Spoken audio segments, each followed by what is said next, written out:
So LE just handed me a package that came to me and Jamie from Ricardo.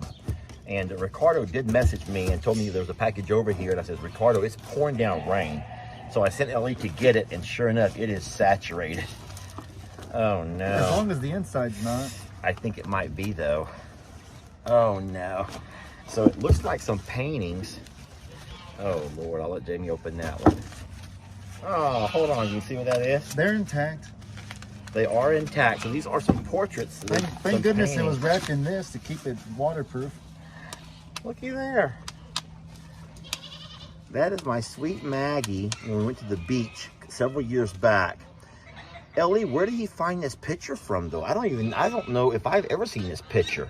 That's your face, so I'm sure you posted it. Yeah, it's my face. Well, you probably posted it on Instagram or something. Maybe. And it's too clear to be like just a screenshot from a video because it'd be kind of blurry. You would think it's like a screenshot.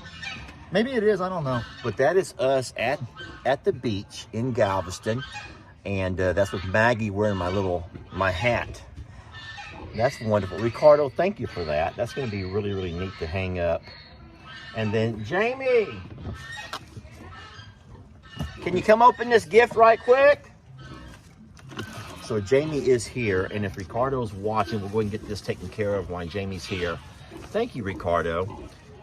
We do have quite a few gifts and goodies that we have to open. We've taken them back to the other property. Can you open this for Ricardo? Yeah. Ricardo is that really nice guy who's been messaging me on WhatsApp. WhatsApp, Ricardo. Aww. Look what I got. How sweet. Look what I got. My beautiful Dixie girl. Just hush it up. No one made a picture of y'all. This is awesome. Thank you, Ricardo. That's very nice, Ricardo. Our Thank two you. greatest loves. We got a lot of loves, but these are some of our most beloved, I would say, who crossed the rainbow bridge to both of them. And this is very special. nice. Thank you so much. Yeah, thank you, Ricardo. Well, hey there, folks. Lester and Jamie here. Look who's joining us today. Looky here. Jamie has made it to her first live. Facing live. First Sanctuary Sunday in about Her a month. first Sanctuary Sunday where she's actually on camera with me. And it's so nice to have her here. She has done a couple of things. She did something with the supporters. You made a couple of videos, or at least one video where your face is in there. Mm-hmm. Is that all you've done so far? And then you did a live, but you were not facing the camera. They saw my torso during that live. You got to see her torso during that live. It was a step. It was a step. Don't you discount it? No. I'm really proud of you. I'm very proud of you. I would say this, that I don't know anybody that has had to undergo what you've undergone who could have bounced back. And you've just been a real champ. You've been a very easy patient. You've only had a couple of grouchy, just really where I just could do nothing right. Yes. What? I mean, that's true. There were a couple. When does my mouth have anything to do with that? Well, let's just go ahead and skip over that subject. But no, I've joked a lot of times about the house has never been more quiet and everything else. But guys, I just joke. I joke more than what I think people realize I joke. I still think after all of these years, most people still do not get my humor. You do realize that, right? I think I'm a pretty funny guy, but no one seems to get it. You can't say no one. Very few. Okay, I don't know. I'm guessing the people that are here get it, and if they didn't get me, they wouldn't be here. Maybe that's what I should look at. I don't know.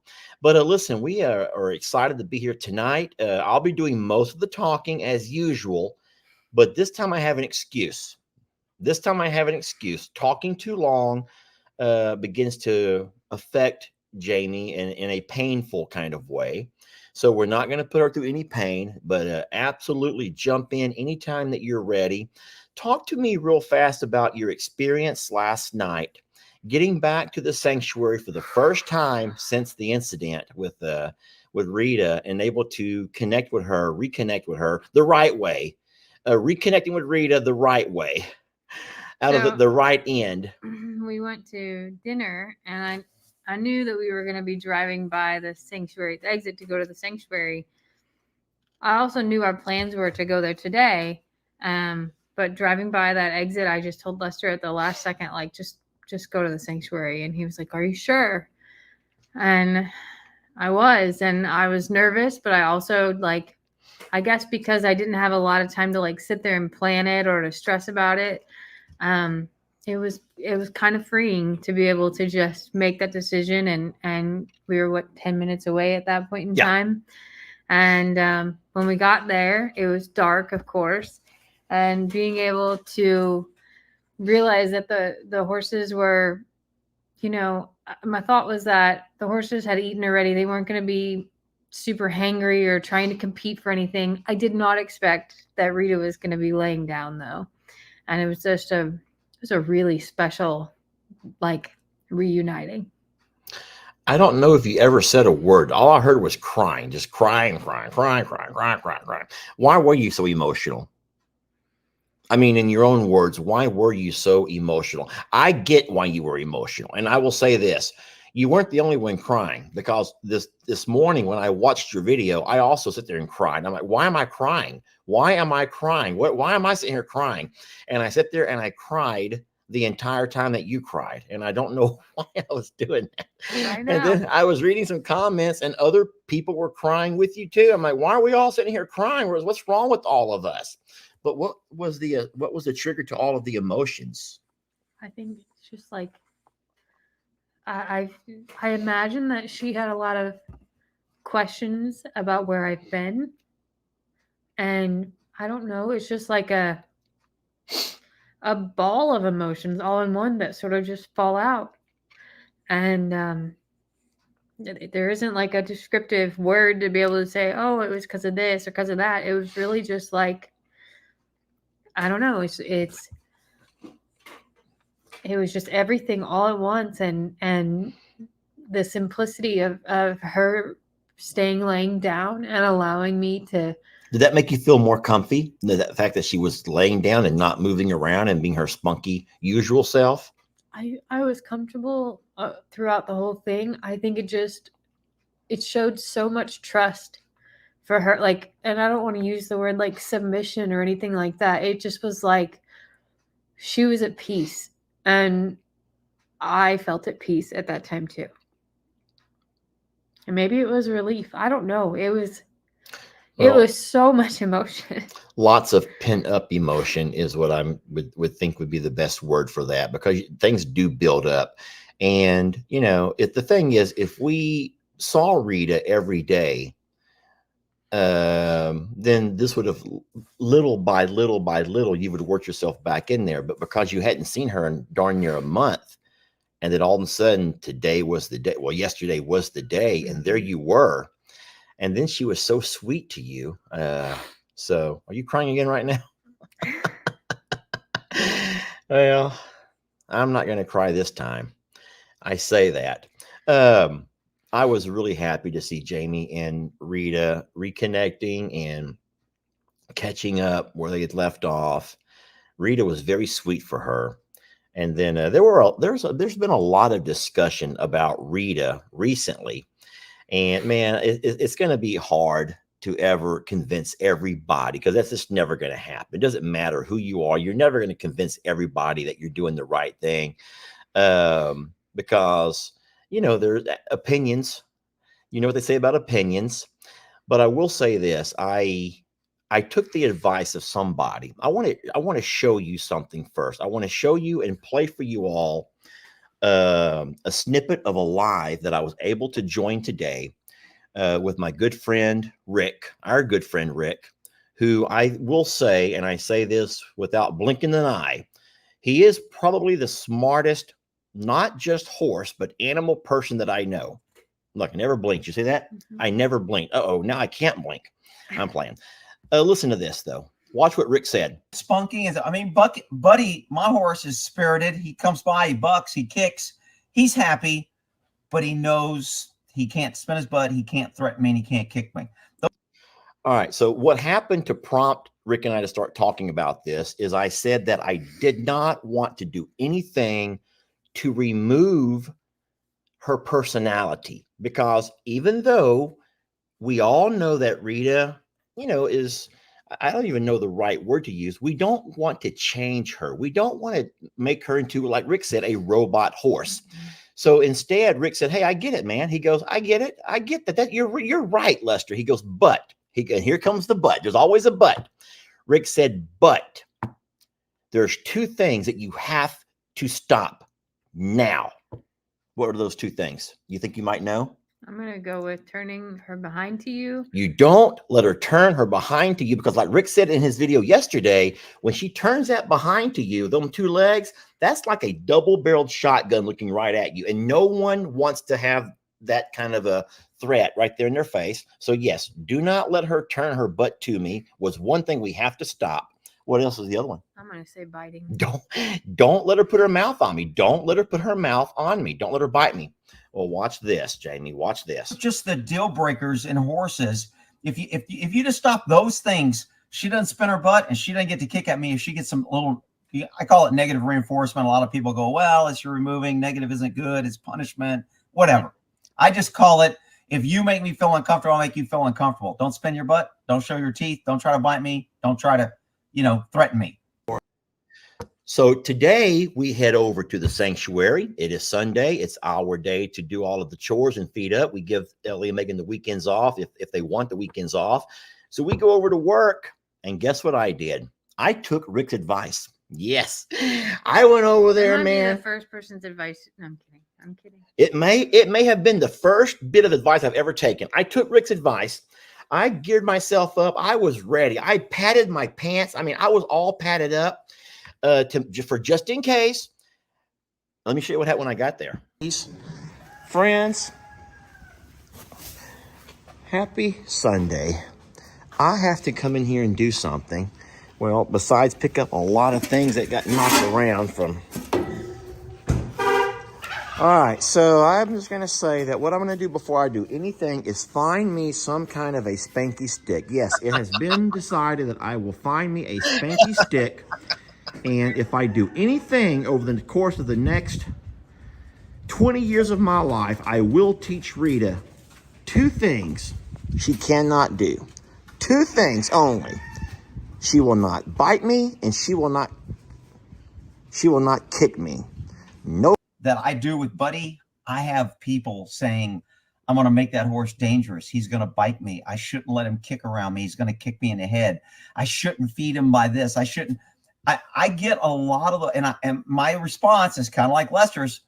I like his spirited attitude. I kind of like his unruliness. I like his Buck and Buddy show and his little spunkiness. And I don't want to beat the horse out of him. I don't want a robot horse. And I think the fine line that we're seeing is there's a difference between a robot horse and establishing boundaries and just limits, and then let Rita be Rita. All right, so what I'm trying to look for is something that I can carry around that's convenient, but I can also give a little swat if I have to. Well, here we go. The old carrot stick, my friends. There it is. There's the rod right there. This is the rod. This is the rod that I shall not spare. But I don't want to use it if I don't have to, so I'm not going to. I'm going to open a couple of treats. These are peppermints, the soft peppermints that all of our horses love. It's a peppermint. It's really good. You like that? I have another one. I'll give you two. There you go. You're being a sweet girl. Why is she being so sweet to me? Jamie, why is she being so sweet to me today? Or could it be because she sees what I have under my arm? Sweetie. Just hush it up, Nate. Okay, so let me remove that. So I just now pinned a comment here from Lori Bross. She goes, you don't want to break the horse. You just want to have a safe horse. And so today, that's kind of what Rick had talked about with me. And so we went on today. We went over. Like I said, I patted myself up. I was all patted down, y'all, because I was not going to take it. And but I had my spanky stick in case I needed it, and you were there. I had no problems with her whatsoever, because all it took was her to know that I had that little carrot stick under my arm, just in case. She was the sweetest horse today. It was an angel. And so I want to say thank you to Rick and to so many other folks. And I will. My boss used to always tell me, when you go to a training, you go to a workshop, just try to take one thing away. If you can take one thing away and better yourself, then it was not a waste of time. You've improved as a teacher in that case. Well, today I took from Rick two things. He says, he goes, you do not want to change that horse. The same way Lori says, you don't want to break her. You like that. You love that personality, but you have to make her safer. And if it's in fact, she likes to bite and kick, fix those two things. And I said, you know what? I'm going to do it. And so today I did it. And I hope that who is proud of me. Think he will be? We're about to find out. I'm almost nervous. Yay, Lester! Rick, what do you think? Hi, Jami. How are you? I'm good. Thank you. I did it, Rick. I did it. Dude, that's great. I mean, and you know what? You don't even really need the stick. Your arm, the stick should just be an extension, a ruler, a fake horse. Anything can be an extension, just so you can touch her from a safe distance. Say, hey, don't push on me. Back away.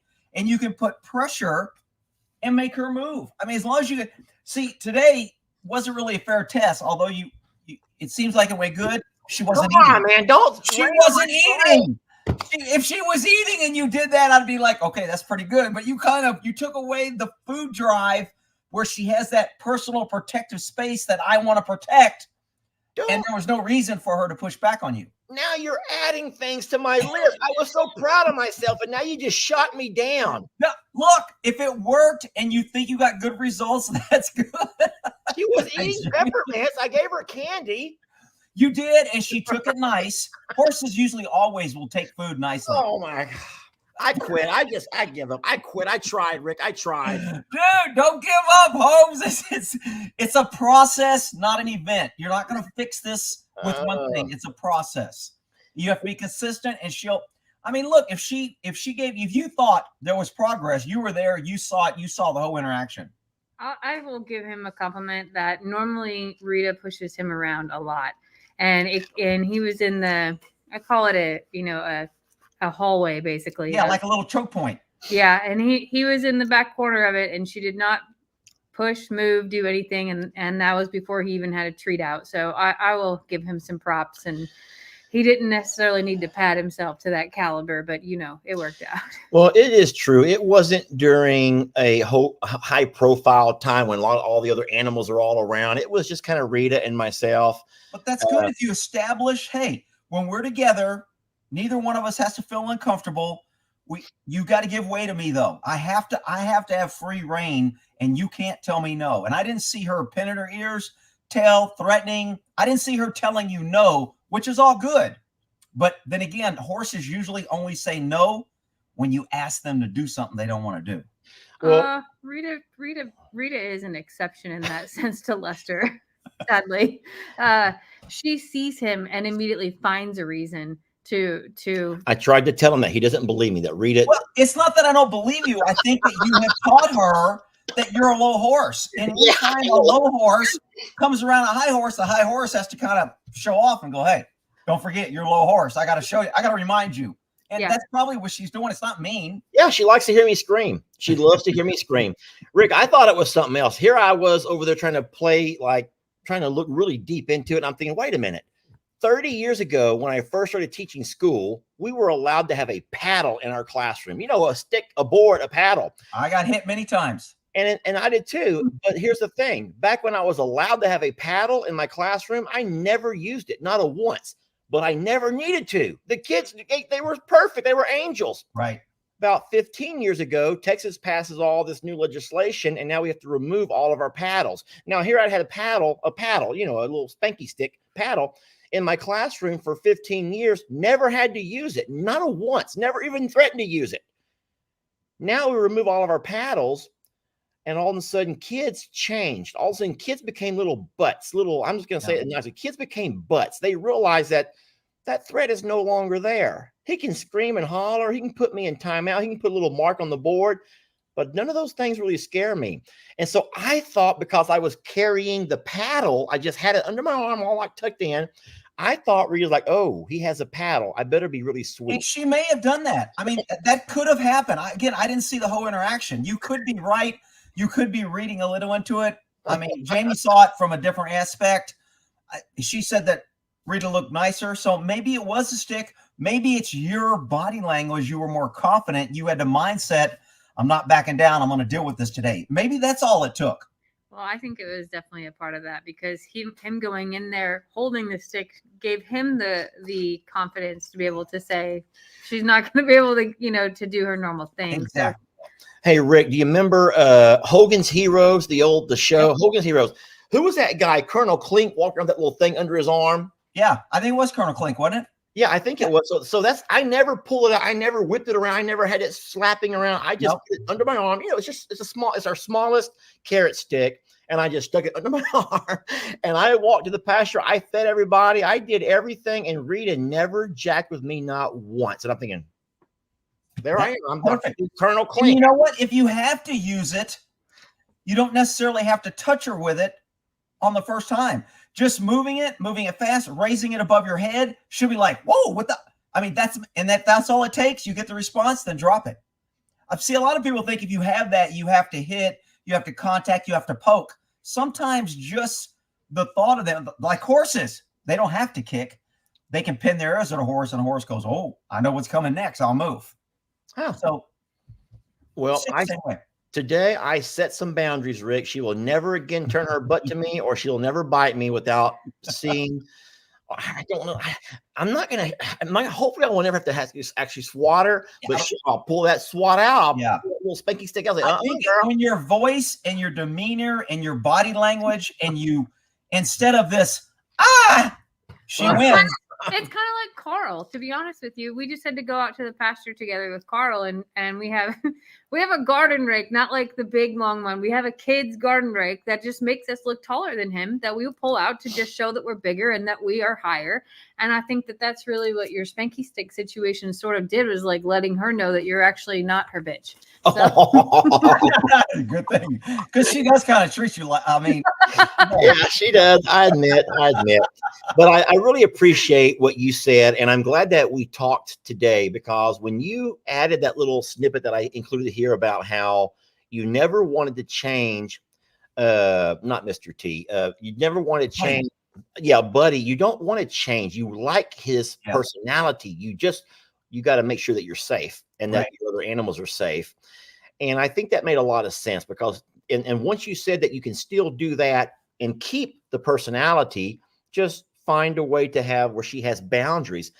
I needed to hear that, and that made perfect sense to me. It's never been told to me that way before. And so once again, I have to come and say thank you. You've saved me. You've pulled me out of a number of situations. You know what?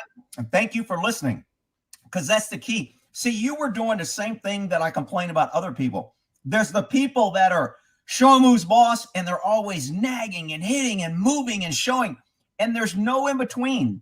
And then there's you, who she can do anything, and I'll just scream and yell and let her get away with it. And neither one of them is good. Not good for the horse, not good for us. So I'm glad that you kind of see that there's a middle ground, and it doesn't, and I think it's going to fix pretty quick. I really do. Horses love knowing who the leader is, and they know their boundaries, because horses like to know what's coming next. They don't like to guess. When they guess, they get nervous, they get frustrated. They're like, uh-oh, what's going to happen? And they go in that fight or flight. Do I have to run? Should I be concerned? Should I not? And all that process is taken away when they have a routine and they know. Once she knows that she can't do that, she'll stop trying to do it, and then it goes away. Yeah. Jami's not ignoring you. What she does while we're live is she goes and she removes people that are being total jerks. And you know what? Speaking of that, I was just going to say, we had a great conversation on our live, and I was reading the comments tonight. Yes, sir. And there was a couple of people that I'm just like, dude, they were just so like negative, and I'm just like, I don't get it. Why do you want to be mean? We're having a discussion. We're learning. He gets to run his place the way he wants. I'm giving him my opinion. He can take it. Why does it have to be personal and turn into this hate, and he's not going to listen? I just don't, it just proves no matter what you do, You're never going to please everybody. And somebody, if they want to hate you, they're going to find a reason to hate you. Period. Yeah. Oh, that's true. And you know, Rick, this is a great trivia question for you. You're gonna enjoy this one. Who do you think has more haters out of the two of us sitting over here? Who do you think has more haters? Out of you two or me and you? No, out of Jamie and I. Oh, of course you do. No, wrong. You would Really? you have no idea. I love her. I feel so bad for her. No kidding. I think it's a woman thing. You know how women can. Well, women kind of can be petty, and they can get personal, and you know their hair and clothes and all kind of shit that guys don't give a shit about. Yeah, yeah. Women are not kind to other women in general. No. And there are a lot of people who hate my guts, even if I do the same thing that he would do or say. It is because I'm a woman, and that it's just wild, Rick. Well, I think in the horse world, there's a lot of jealousy. There's a lot of competition because I don't know what it is that is if it's a womanhood or whatever, but women. To me, insecure women are trying to prove themselves worthy all the time. So they have to knock people down and build themselves up and it just becomes a very toxic environment. Yeah. It's just the horse world is dominated by women. The horse world is kind of a little toxic. I mean, 90% of all horse owners are women. I did not know that. Yeah. And 90% of all horse owners get out of horses in the first year. Wow. So it's constant turnover and it's constant new people. So there's not a good, strong, solid knowledge base. Unfortunately, the knowledge base are the barn witches that hang around and want to tell everybody and rule with a freaking iron fist. And I know everything and don't question me. And I've been doing horses. And I'm just like, oh, my God, you're an idiot. Just because you had horses for 20 years don't mean you know what you're doing. Yeah. Rick, could we ask you a couple of questions while we have you on? I hate to just drop stuff on you, but someone, Brenda, I put the comment here. I pinned it. She wants me to ask you about the yawning of Rita and what it could mean.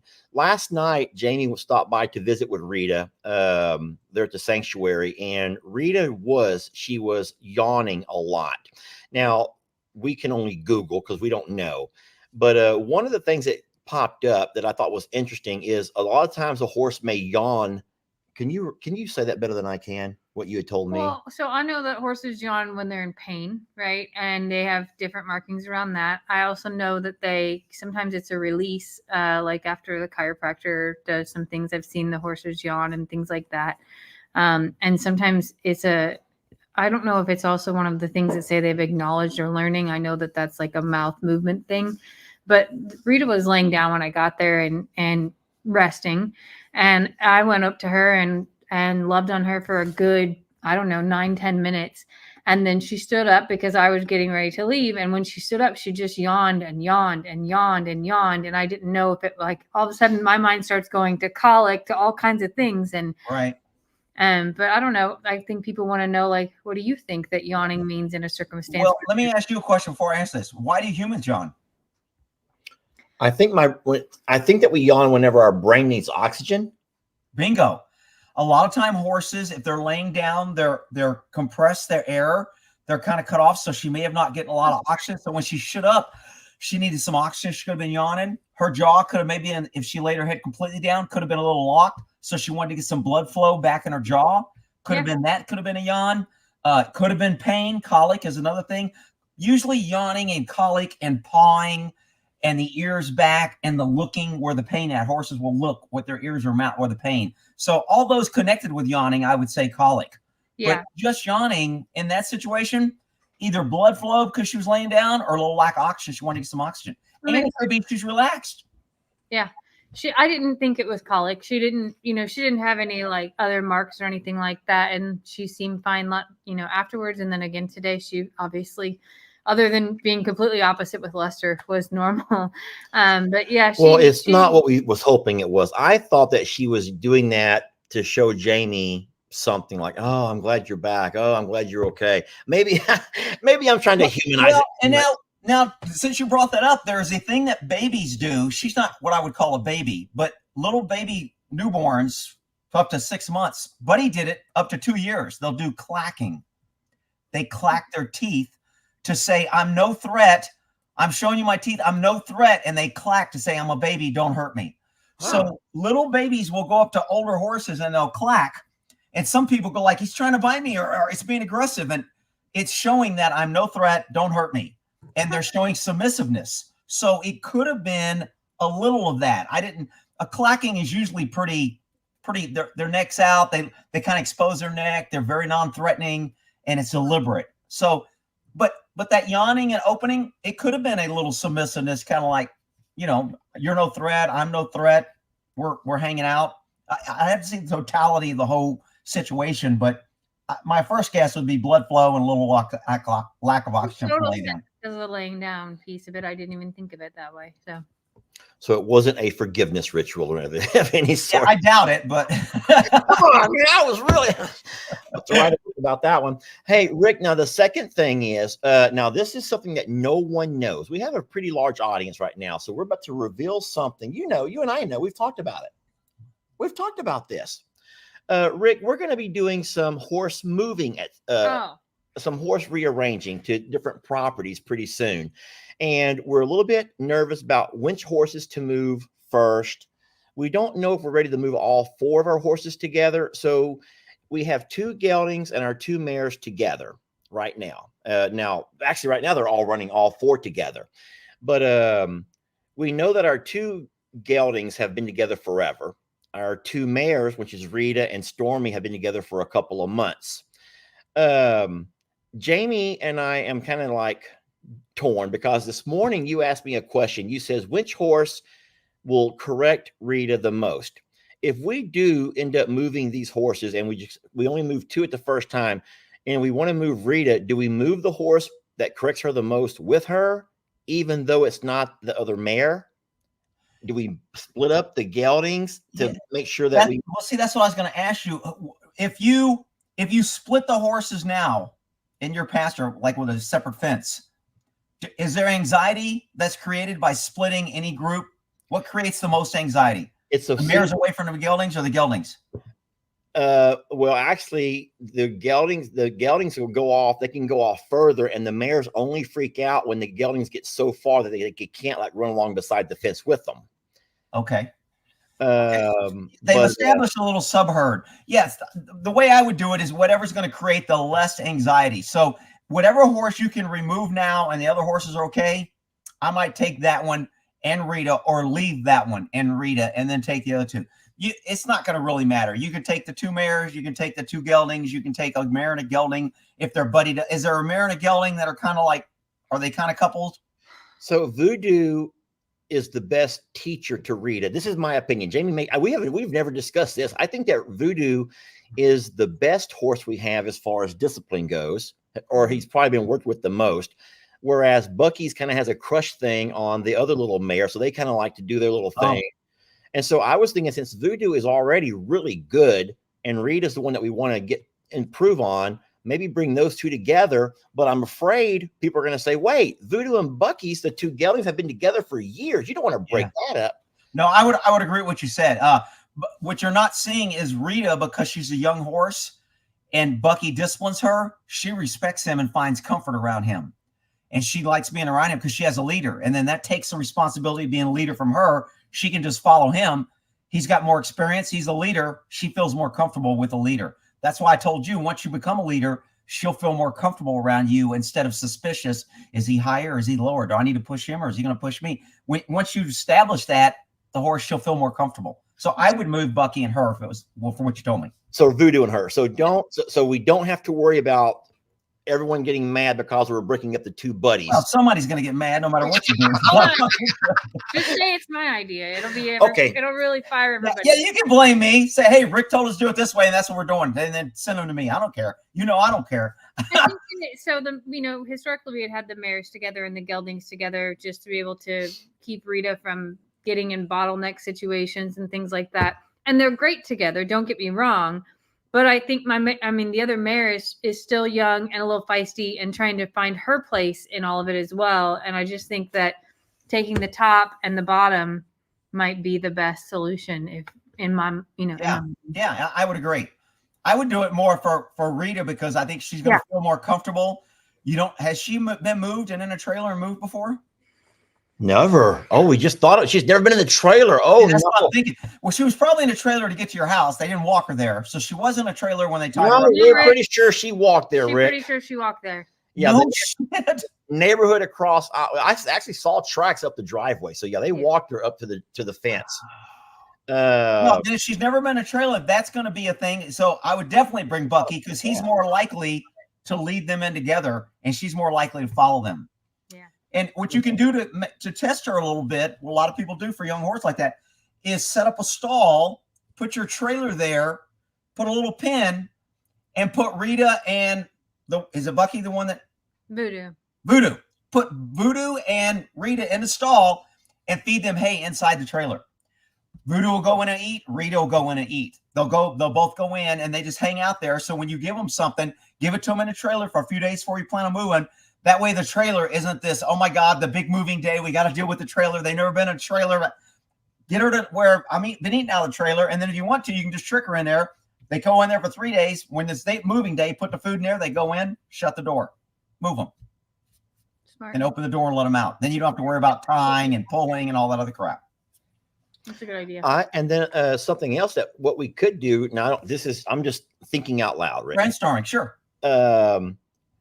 Since we do have cross fencing, maybe we could put Voodoo and Rita together and separate Bucky's and Storm together and just see how the two boys, not being side by side, how they react before we move anybody. And what you will cause when you do that is you'll cause the subherd to be bonding because they're like, I've got no other horses. I got to bond with this one because I don't want to be alone.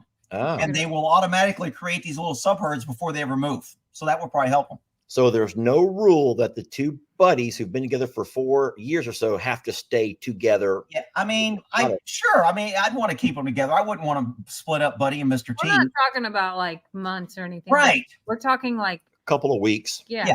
We want to establish, So if you separated them and they got that subherd, they would start eating, learning how to share, drinking together for 2 or 3 days before you moved them. That would make it easy. 2 or 3 days before you move them, feed them in the trailer so they can go in there and eat. And then you don't have to worry about getting them in a trailer. They learn to walk in because they're eating, and then you can shut the door. Yeah. Let me answer a question real fast here, Rick. It's popped up on quite a few times. So everyone's asking. We've not talked about this to everybody, and we probably should have done that first. But friends, we are going to be eventually moving all of our horses and most of our donkeys, along with our little alpaca, who thinks she's a pony, here to Longhorn Lester's. Is that correct? Mm-hmm. And all of the Longhorns are going to the J&L Ranch property. Yeah, Rick, we're like just shifting off musical pastures. Yeah. Hey, you know what? But that's all. I mean, look, horses, they get comfortable in an area, and that's great. But when you change horses, it gives them new life. They're looking at new experiences. They have to go back to their herd. They feel uncomfortable. They get more exercise. They're looking for danger. It's mentally stimulating. That's so much better than locking them in a stall for their whole life to where they're comfortable. Doing this is so much better, believe me. Yeah. And I'll just let you know, the reason we're doing that mostly is because Jami we're living here at Longhorn Lester's now full time. And this is where Jami has more time to spend. Going to the sanctuary or going to the third property has been tough on her. And I think that she needs to be here with the horses. That's who she spends her time with. So we're going to move the horses here. Somebody said a comment today that Jami is the horse person and you're the Longhorn person. No, I'm just kind of Rick, I do all the labor and she has all the fun. You're so full of it. You're so full of it. Why would I make that up? I've worked. Look, I've seen her running around filling and checking water. That's labor. I mean, that's a pain in the butt to keep water going.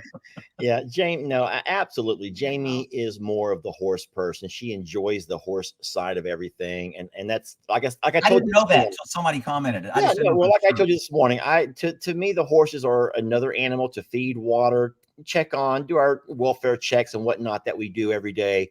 But it's not my passion to go out there and be a horseman, a horseman, or horsewoman. It's not my thing. I could live in the barn. But Jami could live with the horses. Yeah, she could sleep with them. And yeah, I mean, it's the best thing for the inside of a man is the outside of a horse. They just are. They're big, strong, powerful. They're smelling, and they're kind and they're gentle and, but they're flighty and they're reactive and they're preying. So it's a good with the bad.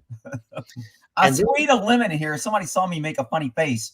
I'm trying to drink more lemon. So I got some lemons there and I just squeeze a lemon in my water and I'm drinking it. Grow them, Rick. You should grow a lemon tree. They're pretty fabulous. Do you have a lemon tree? I have 6. Get out!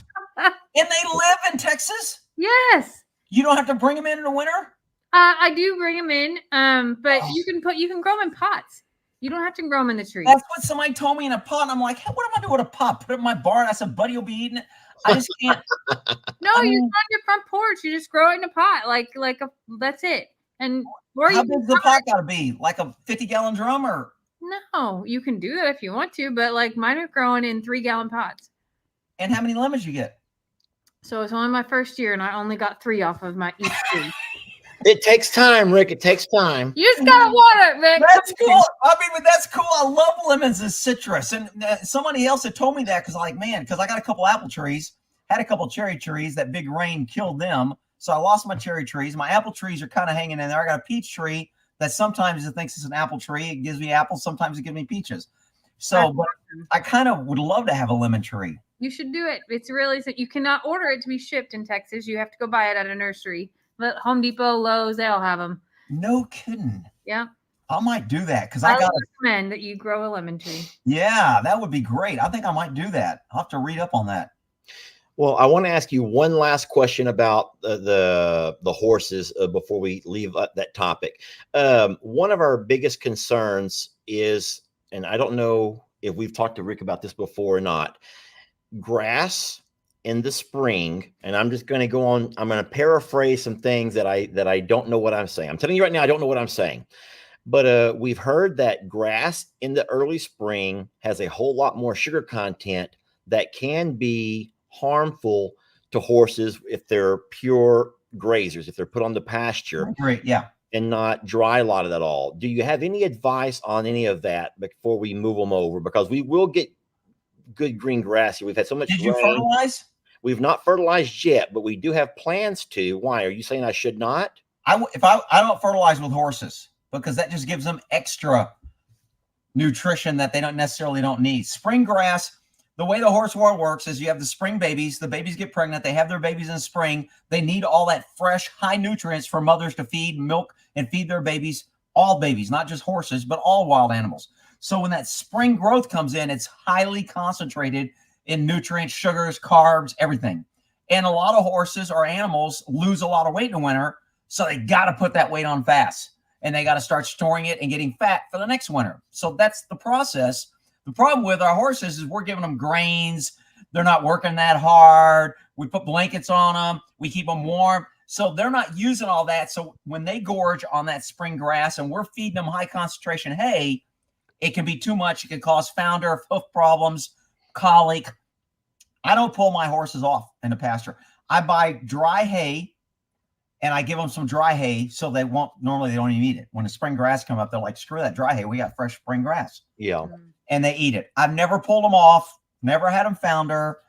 They get a little crusty. They get a little fat. Some horses are more sensitive than others, but I wouldn't fertilize. That's why I stopped. I fertilized my pastures once and I go, I'm not fertilizing it because the spring grass itself makes them too damn fat. Why do I want to get stronger and more nutritious grass to make them fatter? I just said, screw it. I'll if you got enough pasture. I don't know how much you're talking about. Yeah. Well, it's a 10-acre pasture that has good grass. So you're not saying give them pasture for a few hours and pull them back to the dry lot. Just go ahead. You can do that if you think you have a horse that is prone to founder, or I think there is a Cushing disease, or, if your horse has already been diagnosed with some of these issues with high sugars, then that's kind of the fix. The other thing is to get them a grazing muzzle. And then, when you bring it, if you want to bring them in at night and give them regular hay, you can put a grazing muzzle on. They can only get little bits of hay. They can't take mouthfuls and eat a lot. It slows down their eating process. That's interesting. Yeah, we have one horse who is at risk. He has not been diagnosed, and not confirmed, but he's older and he's not thin, and he's got, we know that he would be at risk for it. So we just want to be conscious around that. And my plan is probably to do some dry lot and just some pasture timing instead of that with him during that season, not forever, but it is during that time. So yeah, I mean, it's all a guessing management game. The grazing muzzles, they got different ones for different sizes. So if you got a horse you just want to slow down, they have bigger holes. If you got an older horse that you don't want hardly eating any grass, but you want them to be out to play with the horses, it's almost completely closed. They may get a blade every once in a while. So you can get different levels of grazing muzzles for them. Good to know. That's great to know, Rick. You are the best. I'm really blessed that we ran across your page. It's been several years ago, hasn't it, Rick? We've been knowing you for a while now. I can't even remember how long, dude. It's been a while, but I'll tell you what, you've been. I think it was a godsend when we ran across you, because you've helped us more than I could say. We've gotten help from anyone else. You full of advice, good information. So thank you for that. And thank you for joining us on things like this. And thanks for inviting me for your show this morning. Yeah. I enjoyed that. And anything else you got for Rick?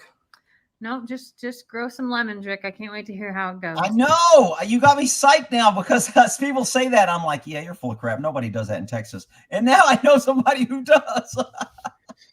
Even in the wintertime, Rick, you don't have to bring them in. You can cover them and they'll be fine. Up where you're at. But how do you bring them in? You got Lester to pick them up, or the tractor? The tractor. Come on now. No. I mean, I'm thinking big pots full of, they got to be freaking heavy. They're not that big. So we do have a dolly, though. You can put them on a dolly, and all we do is roll them from the porch into the shop and just get them out of the cold. And you got a garage, so you can go in, just have your dolly. Only when it freezes. That's not like all winter long, just when it's going to freeze. Oh, okay. I didn't know that. Yeah. Okay.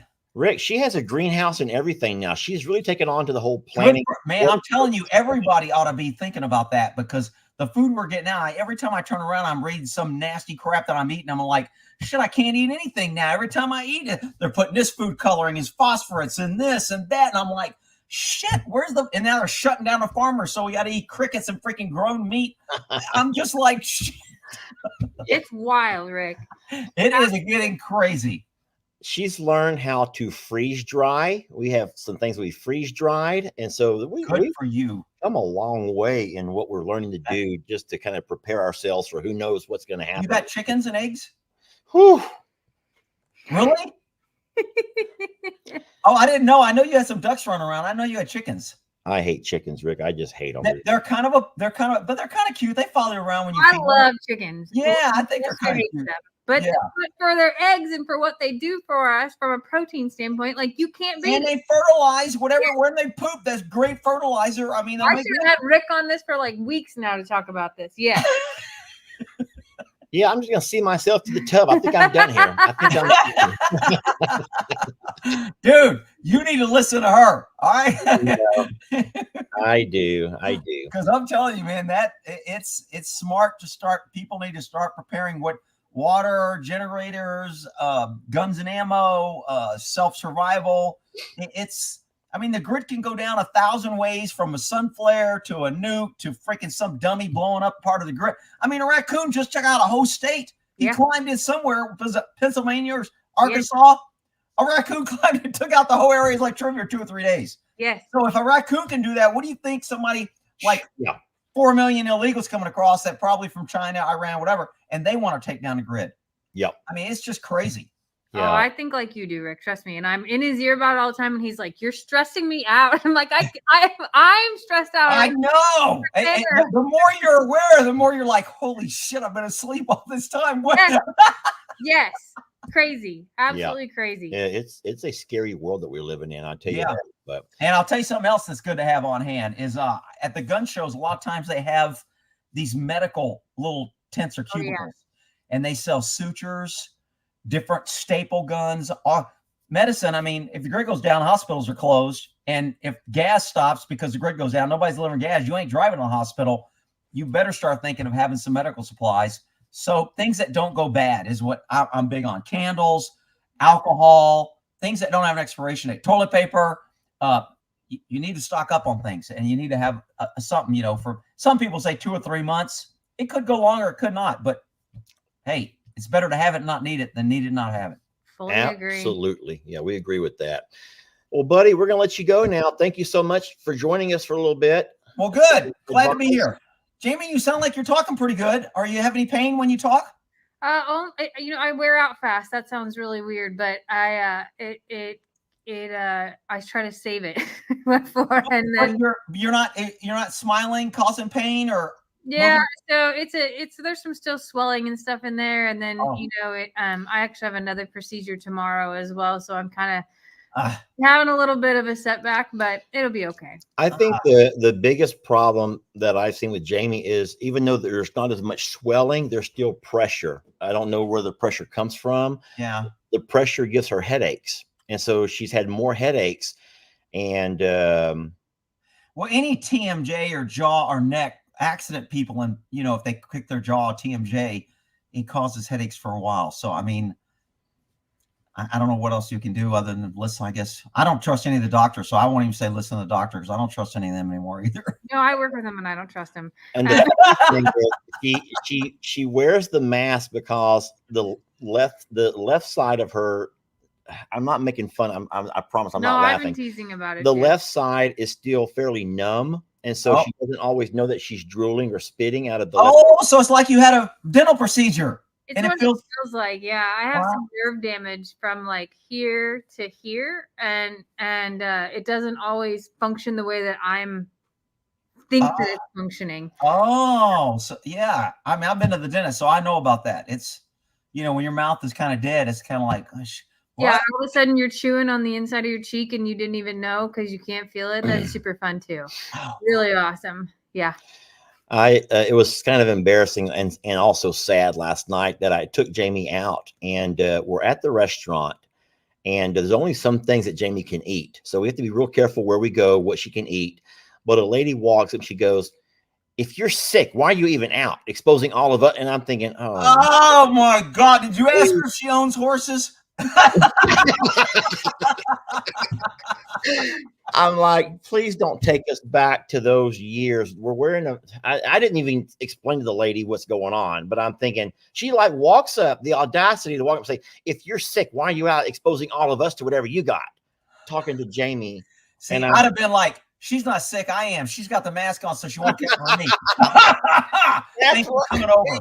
Why can't I think on my feet? That would have been great. Get the hell out of here, you crazy woman. Yeah. Oh boy. Oh, it's always fun, Rick. Thank you so much, bud. All right, y'all have a great night. Hey man, we'll See talk y'all. to you soon, partner. Okay. Thank you, Bye-bye. sir. That was nice. What is all this? Oh, that's more of Rick's stuff over there. All right, friends. Rick is just such a great friend to us. And we've had, I don't know exactly how long we've known Rick, but we've had a lot of fun. And Rick is one that we didn't at first Hold see on, the not value. we. Hold on, not we. Me. I actually hated Rick's guts at first because he was so like, I don't know, I boisterous is maybe the right word. not well, it's not like in a braggart in a boastful way. I think he's confident, and Rick is a former police officer. Okay, I'm not going to say that. I'm going to say this, and I'm probably going to anger a lot of police officers. But if you know a police officer, or if you come from a police officer background, cops do carry themselves with a little bit of, I don't want to say arrogance, but they carry themselves a little bit differently, even with or without having a gun or a badge on. They carry themselves a little bit differently, and I could see that in Rick. I could see that cop in Rick, and it's not a bad thing necessarily, but it's a little bit maybe intimidating. Is that a Sometimes word? it can be aggressive. It feels aggressive, or it feels bold. It feels, it feels that way to some of us who are a little bit more like, I don't want to even say reserved, but just like, I don't know the words I'm looking for. I'm really struggling with the words. difference between you and me is the fact that even though you thought that he was a little bit demeaning to women and to you, because the way we met Rick is he found one of our videos and he was actually going through the video and he was critiquing it. That's what Rick does. He finds videos, usually with horses, and he will critique those videos. He'll kind of like break them down, and he would do this instead of that, and he would do this, not this, and this. And so it's hard sometimes to hear someone critiquing your work. It's like if any of us. He critiqued, so it wasn't even my work. I was in the side-by-side riding next to you, and I don't even know what we were doing. It was like about Dixie or whatever, and I said something about like, don't video me, I don't have makeup on. He's like, I don't have makeup on, she might as well wear pink or something like that. And I just like instantly like so mad. And I couldn't even hear the rest of the video or anything like that. After I got over my emotional response though, and listened to what he was saying about the horses, our body language, their body language, I actually learned so much from him. And I think when Lester told him that he was being a jerk face and that I hate his guts, because Lester told him, of course, I actually think that Rick from then has been much different in my own perception. And I have appreciated Rick's knowledge greatly on not only what he critiques our horses about, but what he critiques other people's, pieces about. And the thing that I enjoy the most about his critique is that he breaks it down motion by motion. And if it's us in a video of something that happened, I can actually bring myself back to that place and then be able to see where things went wrong versus somebody just saying, you should do this, you should do that, but you should do this. Yeah. Being able to show it step by step for me has been some of the greatest learning experiences. And that's where I gained most of my respect from is the fact, hold on, don't delete that. No, I wasn't. Is the fact that not only does he tell you why or how, but he will also get out there and demonstrate. And he has so many videos that will demonstrate anything that you're working on or thinking about doing or trying to work on. And it just makes logical sense. He's brutally honest. That's the word. He's brutally honest. And let's be honest. Many of us can't handle the brutal and honest truth. We can't. We get used to believing our own narratives, and we don't always know how to really take criticism. We want to have people blow sunshine up our behinds, as the expression goes, and we don't want to have anyone tell us we're doing something wrong. And so having someone that's telling you, hey, you're doing this wrong, you're going to get someone hurt, you're doing this different, shouldn't do this over here. That's one thing. But when they can go out and demonstrate and model and teach, then you have to have a whole new level of respect for that, especially if when you try it, it works. They're like, oh, okay. So the guy knows what he's talking about. We've come in contact with hundreds of horsey and horse people, but we don't value the opinions of all of those horse and horsey people, but we do value what Rick says. I think that we both agree on that. So yeah, we're blessed for Rick. So, did you have anything else about horses before we move on to something else? Our time is running short. No. All right. So thank y'all, first of all, for being so supportive and loving of Jami with her first chance to reconnect with Rita. That was beautiful. It was a beautiful moment, wonderful video. And if you've not seen that yet, when will that play on Facebook? Tomorrow on Facebook. It hit YouTube first, tomorrow on Facebook. We're going to move on. Shelly Bray says, any babies? Well, Shelly, we're not going to tell you who, but yes, there are babies. Tonight was going to be mostly about babies. And then things happened with the horse. And it was just the timing with Mr. Rick this morning on his live, and then having him volunteer to join me on my live or our live. And then, of course, working with Rita today at the sanctuary, all that kind of took precedent. It was more timely. So I know I want to talk babies. I want to show babies. I want to just do what we do with babies. So y'all will have to wait till tomorrow. And if you can wait till tomorrow, we'll get video out and we will just really have some fun talking babies. But yes, babies abound.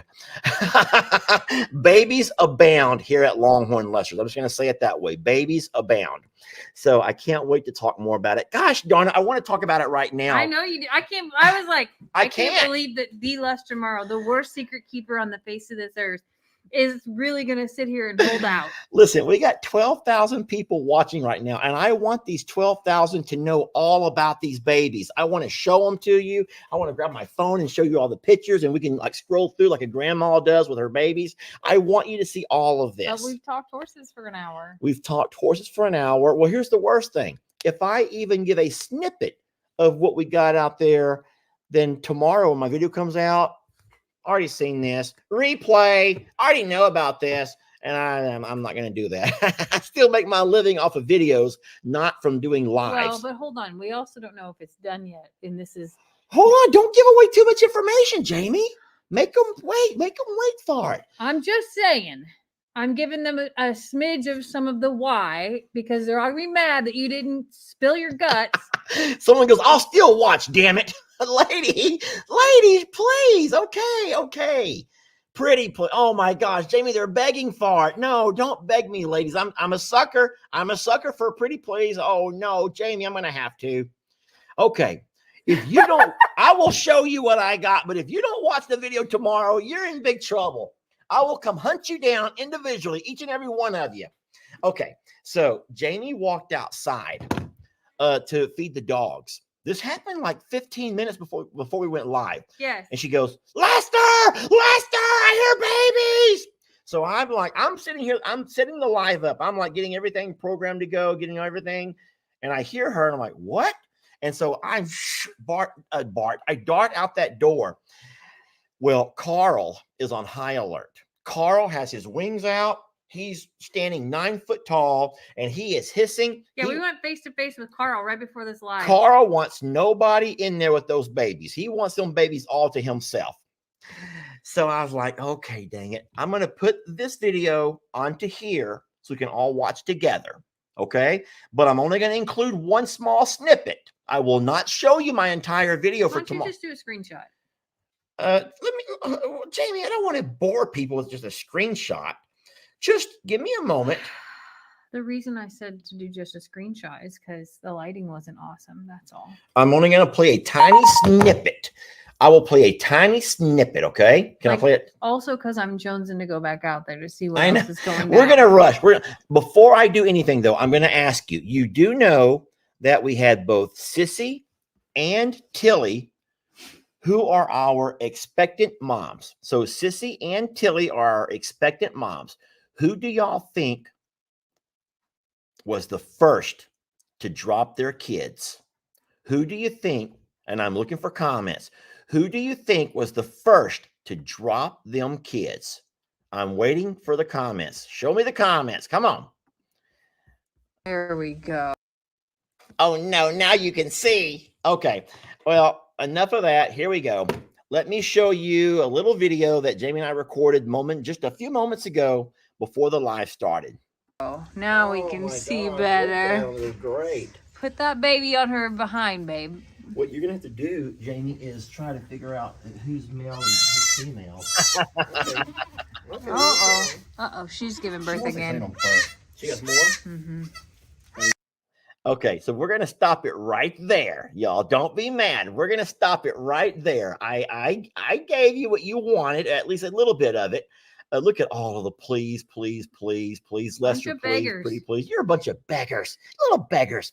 Y'all are sweet. So yes, so believe it or not, it was not Tilly. It was Sissy. Sissy dropped her babies first. And so far she has 2. They look to be very healthy. And Carl could not be prouder. Sadie is being very, very vigilant. And we are just so excited to get off of here, even though we're going to miss you, and get ourselves back out there to see what's going on with everybody. But we did have to work around Carl. We want Carl with them because Carl is the grand protector. And it's cute because Carl does let Sadie hang out. Mm-hmm. Sadie's welcome to hang out and do her job. Yeah. And Carl's doing his job. And get this, this is the craziest thing to me, is that all of the other goats are there. They're standing outside. Except for Shirley. Shirley came in. Shirley came in. She heard that Shirley scream. came in to help be the midwife kind of stuff. Ringo did his part. He does the Le Mans classes. We missed most of Ringo's role, though. All that was done before we got out. But Ringo does his part. Little Shirley Bird's out there helping a little bit. And I think that Shirley Bird heard that scream and was like, is that one of mine? Is that me? Because she has a Shirley Bird scream. Yeah, the scream. And so, yes, the babies babies abound. I will just say babies abound. And so we will absolutely work tonight to get more video footage. And then we'll put together some stuff and bring y'all some baby video tomorrow. Is that a deal? Can we work with that? And then, so everyone's saying name suggestions, males, females. We are not doing all that right now, y'all. We are not there yet. We're going to see how many babies we get. Yes, and someone is so interested in seeing Ringo teach Lamaze classes. That's breathing. Am I saying it right? Lamaze. Lamaze. Lamag? Maz. M-A-Z-E. Lamaze. What did I say? You said Lamong. You know what you know what I mean. Breathing. Ringo's teaching breathing. Ringo has sired many a baby, and he knows all about how to produce some really beautiful, healthy babies. And right now, he's not the father of any of them, but he is absolutely the midwife and helping these ladies along. But no, it was Sissy before Tilly, which that kind of threw me for a loop. And then what's horrible about that is when my video, gosh, I'm just giving everything away. This morning, when I went out to do my first morning checkup, that's what I do first every morning before coffee. I go out and see if we have any babies born overnight. And so I walked out, and it was crazy because I saw Tilly over in the loafing shed with Tat. I saw Sissy over in a loafing shed next to Carl. They had both in different pastures, but they were both in the loafing sheds. And all of the other goats were out and about doing, they're grazing on the pasture. And I'm like, wait a minute. Why would both these ladies be in here nesting while the other goats are out eating? And then while I was out videoing, kind of doing a little walkabout, I noticed that Tilly came out of the loafing shed and began to eat. So I'm like, oh, well, Tilly's just hanging out. But Sissy never left. Sissy laid there. So I kind of knew from this morning that Sissy might be first. And by the time we got home, guess what? Sissy was first, and yes, they both looked like Gus Gus. If you don't know Gus Gus, our little fainting goat over at the sanctuary, they both look just like Gus Gus. Yeah. And what's funny is Jamie forgot. Jamie's like, did. black and white. I was like, where did the black come from? How are they? Ringo can't have. How are Yes, they black I and had white? this moment of Ringo's like- been fixed. And I'm like, baby, those are not Ringos. Those are Gus Gus, Just- who's also black and white. I don't know. Just a moment. You've had a concussion. It's okay. I'm going to use that for the rest of my life. Use that for as long as you can. Do like I do. Well, I've never had a concussion, but I'll use any excuse for as long as I can. True. Listen, my friends, we love you so very much. We're very blessed to have you. Thank you for joining us and being a part of this, being so supportive of Mr. Rick and his ideas and suggestions and advice that he gave us. Thank you for being patient with me, especially as I work my way around and figure things out. I'm slow to get started on stuff, but once someone finds a way to convince me, then I'm usually pretty good about trying new things. But just like most men, I'm also stuck in my ways. But what Rick said today made perfect sense. And so I did try a couple of things, and I think that we're on a really good path here with Rita. And now we got babies. So our lives, if they weren't busy enough as it is, just got a little bit busier. But you will be seeing some horses make the transition over here to this property during this month at some point. We're going to also be moving some cows off of this property to the J&L, which we also have some fence work being done starting tomorrow. Guys, we got so much going on. I was sneezing in the car. And Jami goes, you can't get sick. I'm like, I know I can't get sick. I am way too busy right now to be sick. I cannot be sick. I'm like, I'm just sneezing them out. I'm going to sneeze all this stuff out of me. But I feel fine, and we're going to be good. But listen, thank you all so very much. I'm going to let you finish this thing up for us if you can. Yeah, thanks so much for being a part of our life, allowing us into your homes and phones, and just giving us the greatest gift of all, which is your time. We love you so much, and we can't wait to share all of the things that are happening over here. So absolutely. All right, we're gonna say. Oh no! Whoops, my finger slipped. Amy, I'm sorry. I'm gonna try to figure it out. I'll stop it. I'll stop it. Black and white. And who would have known that Sissy would be the first right to drop her babies when we all thought it was gonna be Tilly? Sure did.